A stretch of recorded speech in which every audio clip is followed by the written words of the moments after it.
Karen Wolf, you are the director of the Alejandro Institute. Would you tell us why you were excited about the Doing History series?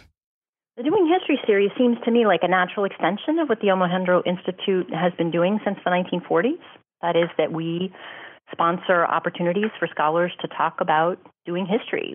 These conversations are important because they refine someone's work. It sounds a little boring, but it's not boring in the slightest to say that revision is what makes for excellence. And when scholars present their work and talk about their work, they refine that work, and they refine it and refine it and refine it. And ultimately what a reader gets at the end is the result of a whole lot of conversation and a whole lot of back and forth. Ben Franklin's World is proud to be a part of this scholarly conversation and to partner with the Alejandro Institute to present Doing History, a series about how historians work.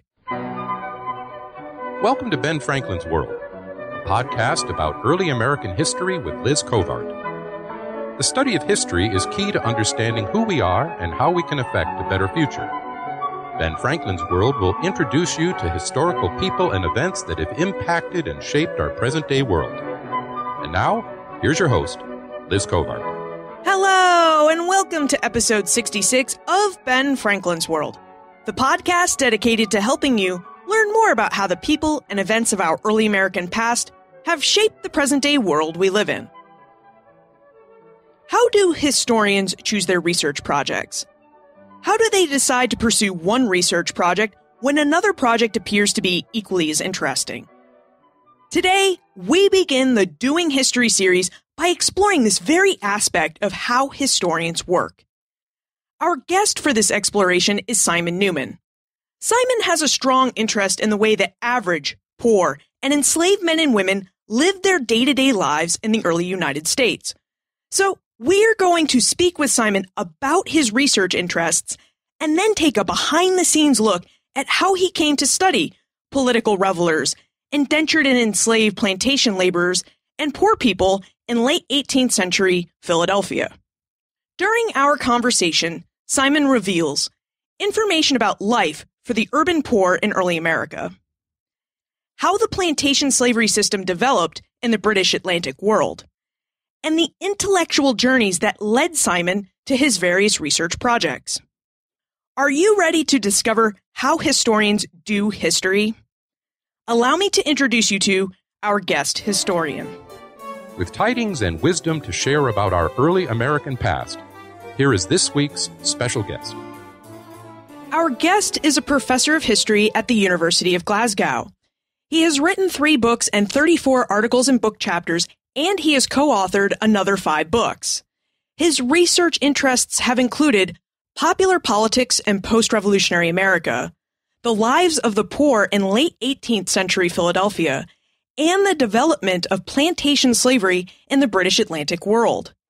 Today, he joins us to discuss how he selects his research topics as part of our special Doing History, How Historians Work series. Welcome to Ben Franklin's World, Simon Newman. Thank you. I'm delighted to take part. Simon, your publications reflect that you have a really strong interest in the way that average, poor, and enslaved men and women lived their day-to-day lives in the early United States. I wonder if you would tell us a story or two about how these early Americans lived. Well, life was very difficult for the lower sort in early national America. High rates of disease, infant mortality, low life expectancy, especially compared to rural areas, were the norm. As we know, late 18th century America was largely rural, and the urban areas I've been looking at, places like Philadelphia, New York City, Boston, were very small cities by European standards. But having said that, they were incredibly densely populated, so that by 1800, even though the settled part of Philadelphia was very small, probably about 2 square miles, the population density was close to 45,000 people per square mile. And if you want a modern comparison, population density in New York City today is about 27,000 per square mile. So it's much more densely populated, even though it's very small, than present-day New York City. So even though these cities are small, they're real focal points for the country. And because America was rural, the cities are actually very important because all of the rural exports to Europe and elsewhere have to go through the cities. Every major city was a port. And then all of the manufactured and other goods and all of the new immigrants coming into America were going through these cities. And as well as immigrants from outside of the country, you have people coming in, for example, runaway slaves or free black people, people coming from the countryside who are looking for new opportunities in the towns and cities. But I think one of the major problems for urban populations was that this concentration meant disease traveled very quickly.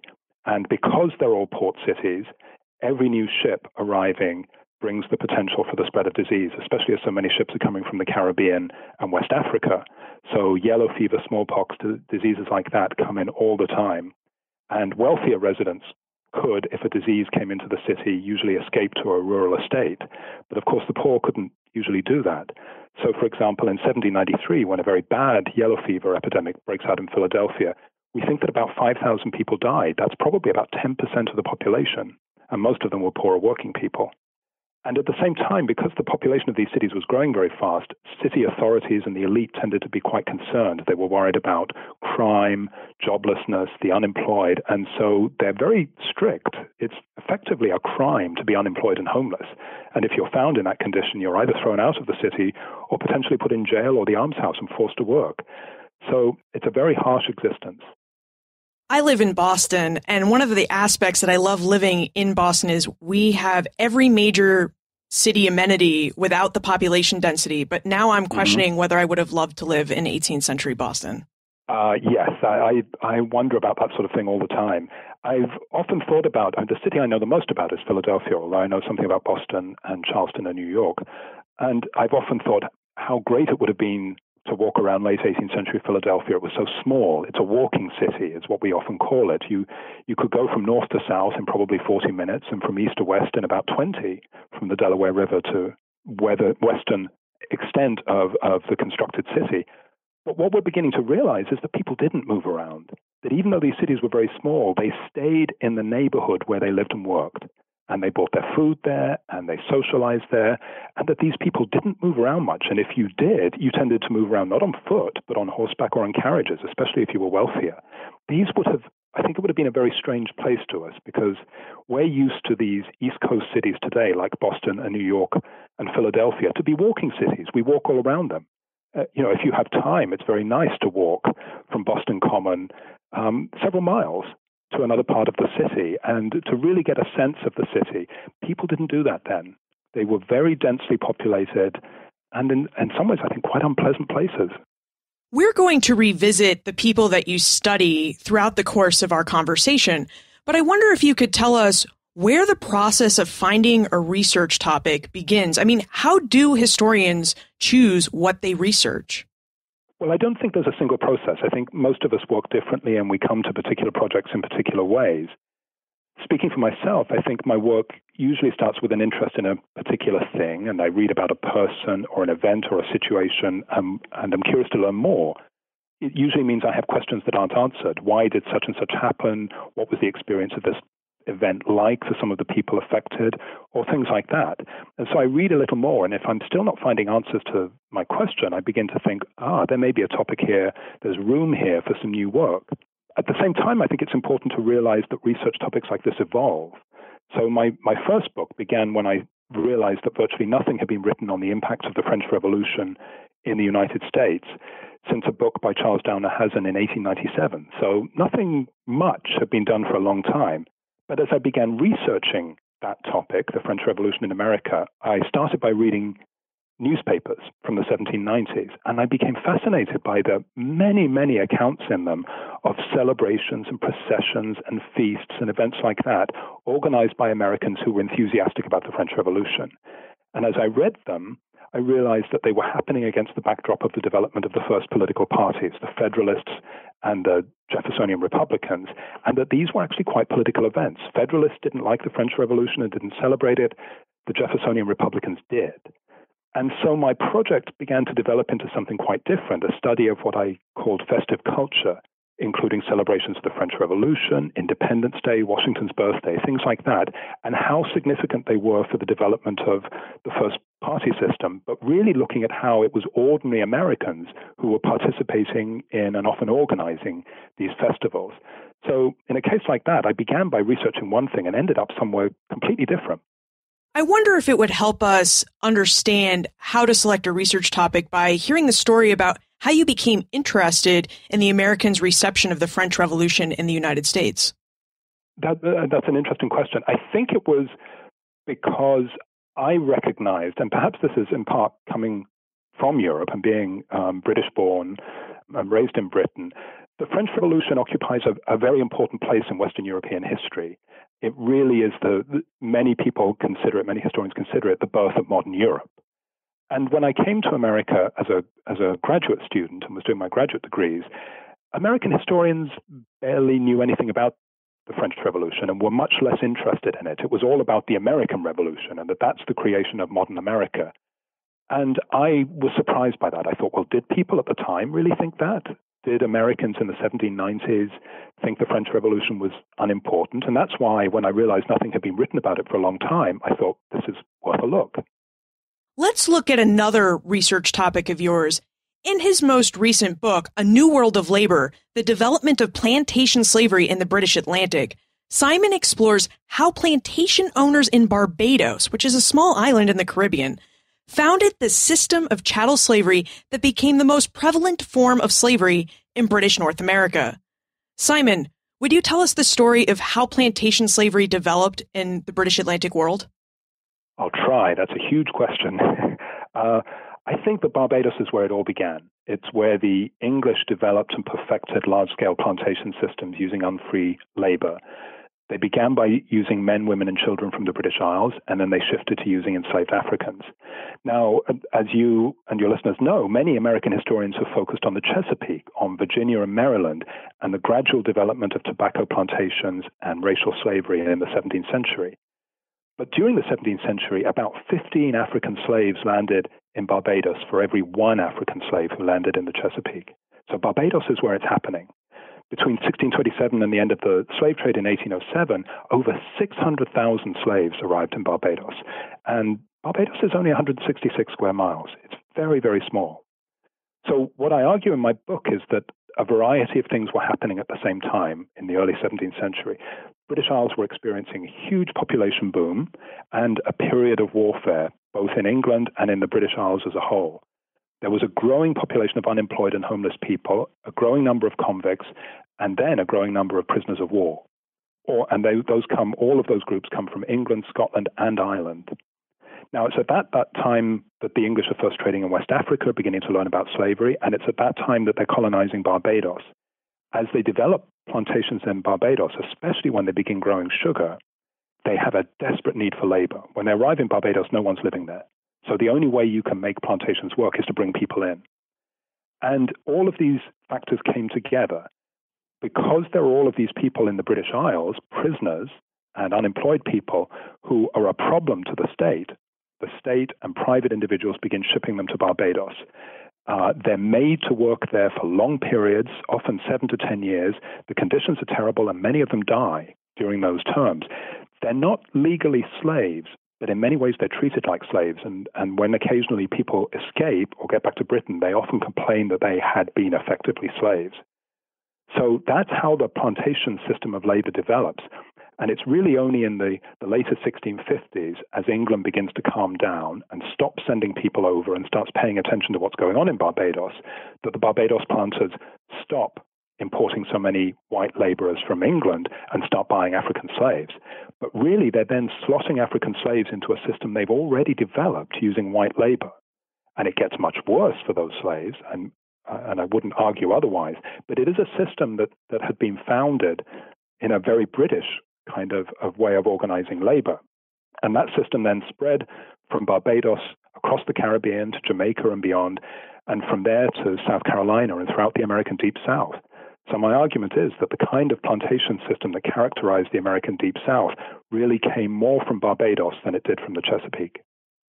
In an earlier episode, we spoke with Malcolm Gaskill about the role that Ireland played in American colonization. Did Ireland also play a role in the way that their system of servitude labor worked when they came over to the Caribbean and North America? Yes, it did. When these forced laborers are being brought over from the British Isles, some are kidnapped, and the word that you would have heard in England at that time was Barbados, and that meant someone who's kidnapped and forced to labor in Barbados. But then also there are these convicts and prisoners of war. There are a lot of convicts and prisoners sent from Scotland, and this is during the period of the English Civil War and the War of the Three Kingdoms when it spreads to Scotland and Ireland. So as people are captured in Scotland, they're often sent over. But then when Cromwell and his armies go into Ireland and put down the Irish population, a lot of those people are sent too. So when Cromwell, for example, attacks the city of Drogheda, not far from Dublin, the rules of war say that if a city doesn't surrender, you can, if you capture it, kill everyone in the city, civilians and military alike. Now, very rarely did that happen, but Cromwell wasn't a typical soldier of his time. Drogheda refused to surrender. It was eventually captured. Many of its population were killed, and those who weren't were sent in chains to labor in the colonies. They are treated as inferior people. All of the attitudes of the English towards the Catholic Irish as almost subhuman, inferior, and not deserving of the rights of Englishmen came out in the way that they treated these Irish laborers in Barbados terribly. And there are plenty of accounts of these Barbados planters saying, send us the Scots. We like the Scots. They're Protestants. They're good workers. They're well educated. We can work with these people. Stop sending us the Irish. We hate these people. And they're terrified as they begin bringing slaves in that the Irish and the slaves the enslaved Africans will actually work together and rebel against them. So yes, these kinds of attitudes towards the Irish and the use of the Irish is a very important part of this story. This is a fascinating topic. Would you tell us how you found the topic of plantation slavery development and why you decided to research it? Well, this is another example of how sometimes you begin researching one topic and you end up somewhere completely different. I'd started, and this is over 10 years ago now, with the idea of writing a book about labor in the Atlantic world. And what I thought was, in the 17th and 18th century, as people and goods begin moving around the Atlantic world between Britain and Europe and West Africa and the Caribbean and North America, that must have changed the work people did on a daily basis all around the Atlantic. And I started that project by researching West Africa and in particular the Gold Coast, what is today Ghana. It was a new field to me. I was fascinated by the research and what I found, and in particular about how the British agents on the Gold Coast experienced and utilized West African slaves. And they owned slaves, they called them castle slaves, who were employed by the British in order to help with the slave trade. And what I realized as I was reading these records is this wasn't slavery as I, as an American historian, recognized it. The castle slaves had a fair amount of independence. They occasionally went on strike or protested their conditions. They were effectively paid, and they were paid in British trade goods, things like fabric, guns, swords, and other commodities. This was a very West African kind of slavery, not an American kind of slavery. And this just fascinated me. To pay slaves with weapons just didn't make sense. And I started asking myself, okay, if this was the system of slavery in West Africa that the British encountered and continued to use all through the 17th and 18th centuries, why did they then in the New World create something completely different? A very different kind of slavery, which was much more brutal and gave the enslaved far fewer rights or privileges. And that's how my project transformed into a study of the origins of plantation slavery. Helena would like to know if you looked at any historical sources before you settled on your research topic. And it sounds like you started with a different research topic from the one that you ended up writing a book about. But did you consult any sources? And if so, how did these sources influence your decision to research and write your book on plantation slavery? Well, Helena is spot on with that question. I began my research here in the UK in the National Archives in London, looking at the records of the Royal African Company, which are on deposit there. And those are the records of the various companies that were responsible for the British slave trade. It's a huge archive, about 1,500 boxes and volumes of materials. And as I started looking at these materials and trying to figure my way around them, because they're not incredibly well catalogued, I became really interested by the accounts of West African society and slavery and of the castle slaves I just mentioned in all of the British forts along the coast, like Cape Coast Castle, which is the main one on the Gold Coast. It's a huge structure, major trading operation. The building was probably the largest building in sub-Saharan Africa. And as I read the account books and the inventories and the letters and the detailed reports sent by British workers and officials back to London, they drew me into their world and made me start thinking about slavery first in West Africa, but then in the British colonies in the New World. And I started asking questions I hadn't asked before. So I think that what Helena's question points to is a really important aspect of historical research. We all tend to start with a topic or an idea, and we usually have some idea about what we're going to find. But I think it's very important to be open-minded as we do our research and be prepared for surprises which challenge our ideas and assumptions. And then what I found is it pushed me in a different direction and made me think about new questions. Slavery seems to be a popular research topic. I mean, if we looked on Amazon.com and ran a search for books on slavery or browsed the bookshelves of our local library, we would find a lot of books about slavery. Alec would like to know how you were able to recognize that there was room for one more book about slavery. That's a really interesting point. As my project developed into one about slavery, I was very nervous, partly for the reason that he points out that there's a huge literature on slavery already, but also because I wasn't a historian of slavery. That's not what I worked on for most of my career up to that point. So I was worried that as a relative newcomer to the subject, how was I going to possibly say anything new when there was so much scholarship out there already? But I think what gave me confidence was recognizing that where I live and where I do most of my research and what I was finding could allow me to do something new and make a contribution that didn't duplicate existing work. Because I'm based in Britain and because I did most of the research for this book in British libraries and archives and a little bit of the research in Ghana and in Barbados, I was able to write a book which argued that British history and what was going on in Britain and the changes in its labor system, and then West African history and Barbados history all came together in this entirely new labor system in Barbados, and that this labor system then eventually shaped slavery in the Deep South of the United States. And so I think I was doing things in a different way with different materials than historians of slavery in the U.S. usually use, and that as a result I was able to disagree with some of the histories that had shaped my own thinking about slavery when I was a student, works like Edmund Morgan's American Slavery, American Freedom, and put out some new ideas that are based on my own research. Simon, taking a behind-the-scenes look at your slavery project has been really helpful. So why don't we take a look at your second book project, too? Would you tell us about your second book, Embodied History, The Lives of the Poor in Early Philadelphia? What was life like for poor people in late 18th century Philadelphia? It was tough, in a word. That book was about the poor, and in early national Philadelphia, poverty was a hard physical experience. The poor were never far from being hungry, cold, jobless, homeless. The book is separated into chapters on different institutions and the poor within them: the prison, the almshouse, church burial records, the hospital for the poor, sailors, different groups, different institutions. And it focuses on the poorest of the working population, often when they were experiencing particular problems like disease, bereavement, illness, or incarceration. So I can give you an example I was thinking about this morning. Edward Ridley was a Philadelphia sailor, so he was a member of the largest and most important working group in Philadelphia. But it's a very poorly paid workforce, and the members of this workforce, the sailors, often spend months and even years away from home. What that means is that they're leaving their wives and children to fend for themselves. And what interested me about the record I found about Edward Riley and his family was that he probably never even saw his newborn son, Alexander, because he was away at sea. And Alexander's mother, Edward Ridley's wife, Jane, was forced to make money to support herself and her new baby in the only way she could, by hiring herself out as a wet nurse. So while she was nursing another, a richer woman's baby, she had to entrust her own son, Alexander, to another, cheaper wet nurse. And while the child that Jane nursed thrived, her own son, Alexander, weakened, and he developed an infection and he died.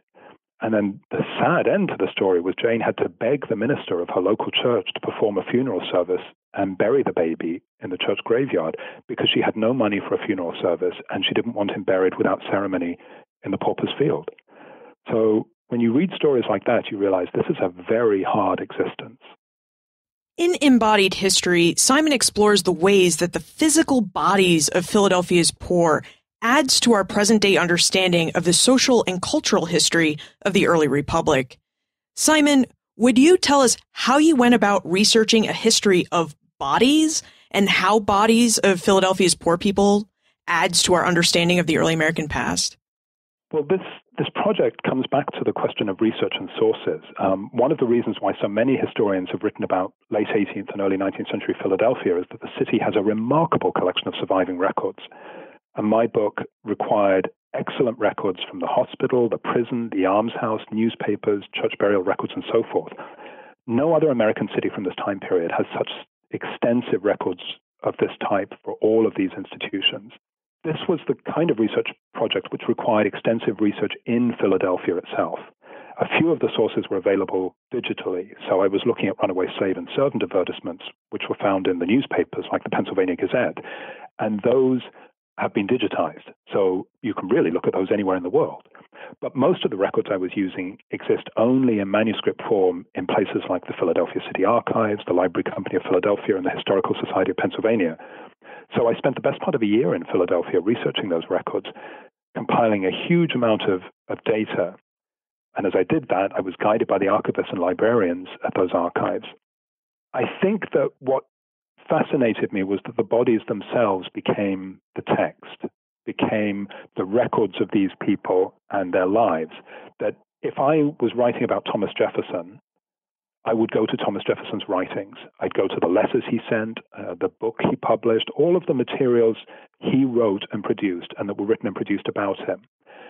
But if I'm looking at someone like the Jane Ridley, who I just mentioned, and her baby son, Alexander, there are no written records. She left no diary. She left no letters.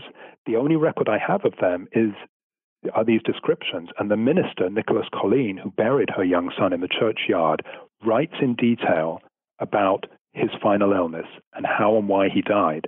So I found a lot of these records, the only records that exist of these people are descriptions of their bodies as much as it is about their intellectual lives. And I found that this was a fascinating way to try and reconstruct their lives and experiences through these descriptions of their bodies.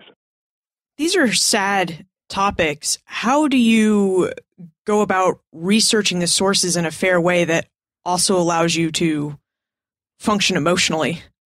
Yes, I get asked questions like that quite a lot. It's not always possible, and sometimes I have to just walk away from it and take some time out. But a lot of the time, I think what keeps me going is the thought that these were people whose lives mattered. They mattered to themselves as individuals, and they mattered to their families. And it's so easy to forget them.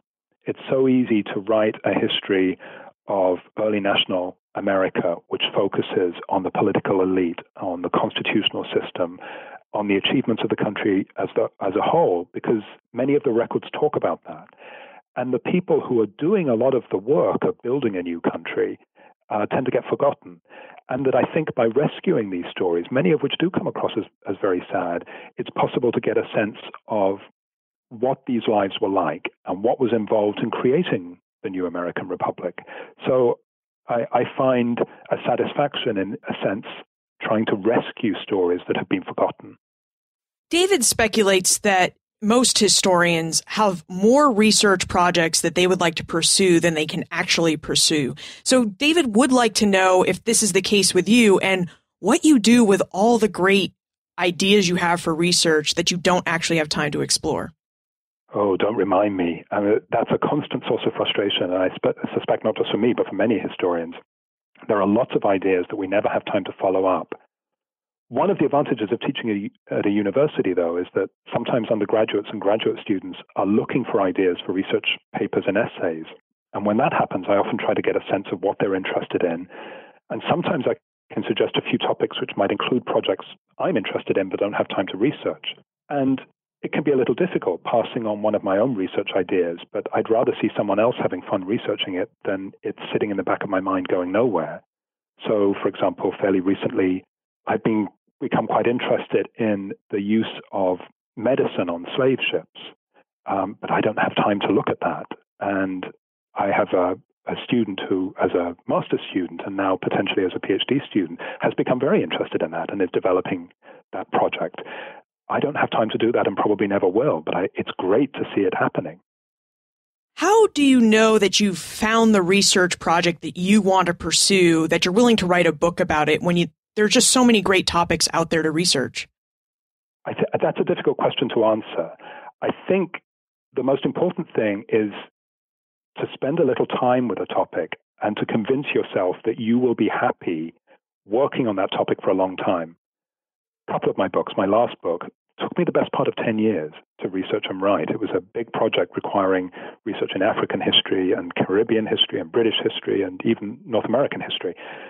So you have to become convinced that you'll be happy reading this material day in and day out for a long time. So I think that's the most important thing. You've got to become convinced that it will sustain your interest.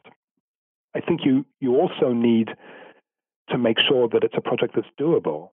And what I mean by doable is that it can't be too ambitious. So if a student comes to me and says they want to write an original research paper on the civil rights movement in 1950s America, and I mean a student here at the University of Glasgow, I would have to gently tell them that they can't do it. To begin with, it would require years of research. It's much too big and ambitious.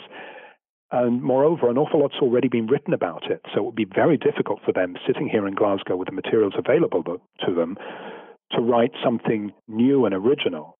And there's no point in them doing lots of work and just reinventing the wheel. But then you can think about that creatively. So I would encourage them to do that. And one example would be, I've had a student here a couple of years ago who was very interested in American civil rights. And so what she ended up doing was researching how American civil rights was reported in British newspapers, particularly Scottish newspapers, and the ways in which it was related to race in British society. So that allowed the student to read about the subject that interested them, American civil rights, but to actually write a research paper that was original, that I don't think anyone had done before, with the materials that were easily available to them. It sounds like to find these original ideas, we really need to be curious and read about the topics that interest us, to read all the literature that's available. Yes, I think that's exactly so. And as well as reading, I think the most important thing for all of us, from students all the way to professors like myself, is you have to talk to archivists and librarians. They are our greatest resource. They will be able to show and help us figure out areas that we don't know, what's been written, what's available, the kinds of secondary material written by other historians, the kinds of sources available. It's a very individual process, researching and writing history, but it's very collaborative and very much a community endeavor when you think about the whole research process. Very few people do it all on their own. So it does require a lot of reading and a lot of individual work, but a lot of that we can get assistance from people whose job it is to know what's out there and to help us discover that literature and those sources. You've offered us a lot of great advice, but I wonder if you have any more tips that you could provide those of us who are interested in history and would like to find a topic that we can research. I think it depends in part where you are and what kinds of things you're interested in. So I think it's very important to take advantage of what's close at hand. And that's become particularly important for me because of where I live. I did my graduate work at Wisconsin and Princeton, and I taught for a few years at Northern Illinois University. So while I was in America, I was very used to doing my research in American libraries and archives. And for several years after I moved to Scotland, I regularly went back to the US every summer to do my research. But it slowly occurred to me that as a historian of 17th and 18th century America, living in Britain was as much an advantage as a disadvantage. This was the imperial center. Many of the records related to early America and the Caribbean are here in Britain. Correspondence, plantation records, things like that are in libraries all around the UK. So I started to develop research projects which enabled me to do some of my research in America, but some of my research here. And my research was shaped by what was close to hand. And that, I think, is really important, that almost all of us live within a reasonable distance of historical collections. So you can be living in rural Wisconsin or anywhere in North America, and there are libraries and archives and museums with materials not too far away. And then, of course, the other thing is that in this digital age, a huge amount of material is available digitally. So, for example, virtually everything printed in America and Britain up to 1800 has been digitized. Now, some of those materials are behind a paywall, but at public libraries or by getting a free trial, it's possible to access them. And then many more materials are free. So, for example, if you look up MEAD, M-E-A-D, which is the magazine of early American data sets, you can find an online database where historians are donating the data they've accumulated over the years, things like a census of all black people in Philadelphia in 1790. And then there are other surprising sources. The Church of Jesus Christ of Latter-day Saints is one of the best for early American historians because they have microfilmed and digitized huge amounts of early American data. And many of their churches have reading rooms where anyone, you don't have to be a member of the church, anyone can go in and consult the records.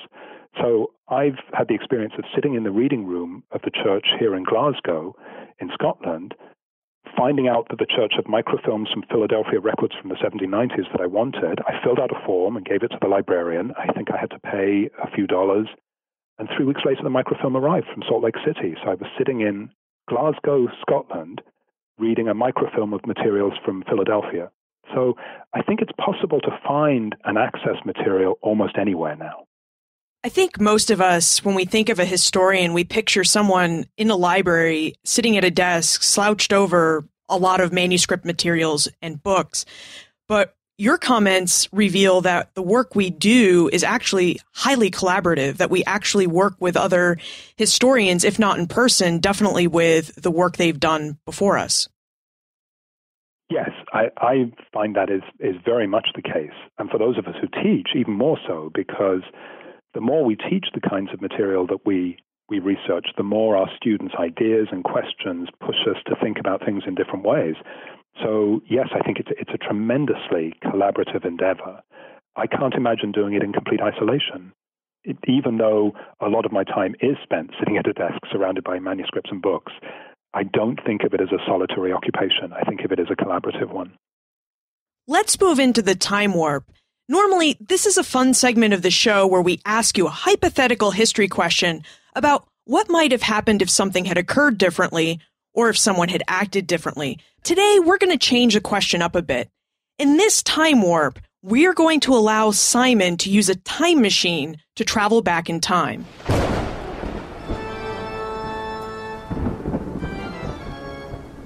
The time warp. Historians can't predict the future, but they can speculate about what might have been. Simon, if you could travel back in time, is there a research topic that you would tell your younger self to pursue that you did not undertake for some reason? That's an interesting question. I do think about this sort of thing because I'm fascinated by history, by the study of people in the past, but at the same time, I feel extremely fortunate to live in the present, in a society which gives me good food, good medical care, and so forth, particularly because I study the lower classes in the 18th century. I know that theirs was a very different world of disease and hunger and mortality. If I were to go back to Philadelphia in the 1790s or Barbados in the 1650s or Jamaica in the 1780s, I know that I'd be really shocked by what I saw.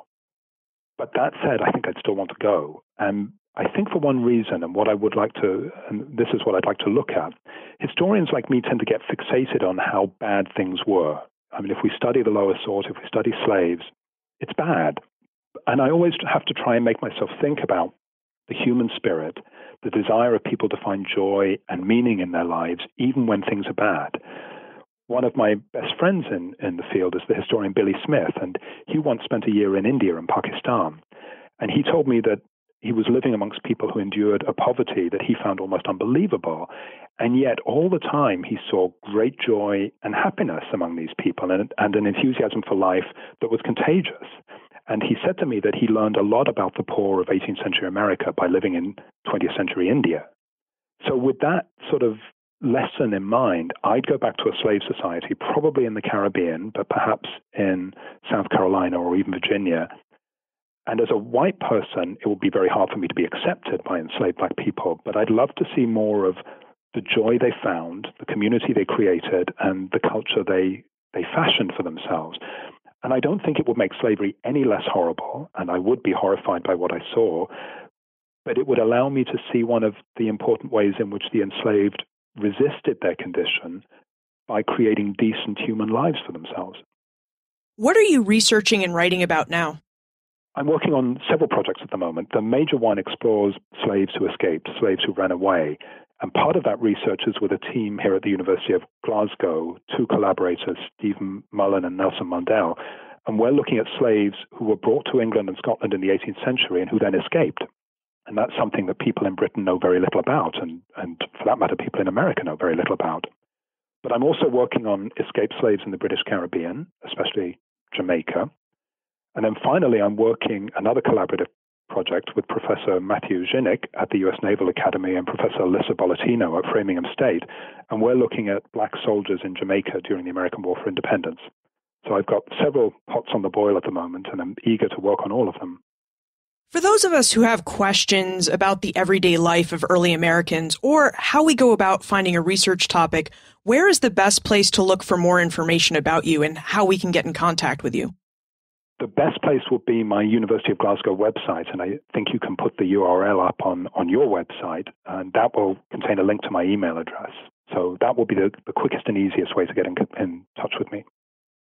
Simon, thank you for taking us behind the scenes of your research and how you find your research topics. Thank you very much. It's been a pleasure talking with you. Be curious about a subject, read about it, and ask librarians and archivists for assistance. Simon offers us great advice. He also reminds us that doing history involves a lot of collaboration.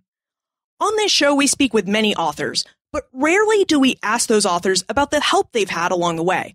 And most historians receive a lot of help with every book and article they write. What types of help do they receive? Well, historians bounce ideas off of other historians to see if their research ideas are good ones. They receive help from librarians and archivists who helpfully point their research in the right direction. And historians benefit from the generosity of colleagues. These colleagues read drafts of their work and offer advice to make historical thinking, writing, and interpretations better. Historians know what they know about the past, in large part due to the help they receive from others. For more information about Simon, his books, plus everything we talked about today, visit the show notes page for this episode, benfranklinsworld.com/066. I'd like to thank the Alejandro Institute of Early American History and Culture for sponsoring the Doing History series. Each episode in this year-long series will take you on a behind-the-scenes tour of how historians work and how they come to know what they know about the past. Episodes in this series will air on the last Tuesday of each month throughout 2016. For more information about the Alejandro Institute, visit benfranklinsworld.com/OI or click on the link on the show notes page for this episode. Or you could click on the link in the show description in your Ben Franklin's World app. That's right, you could have the show notes for each and every episode right at your fingertips with the Ben Franklin's World app. This app is free and for both iOS and Android devices. Just search for Ben Franklin in your favorite app store or visit benfranklinsworld.com/apps for more information about how you can download this awesome app. Finally, what more would you like to know about how historians choose their research topics? Send your questions to me via email, liz@benfranklinsworld.com, tweet them to me @LizCovart, or post a comment on the show notes page for this episode or in our listener community on Facebook. And remember, never leave till tomorrow that which you can do today.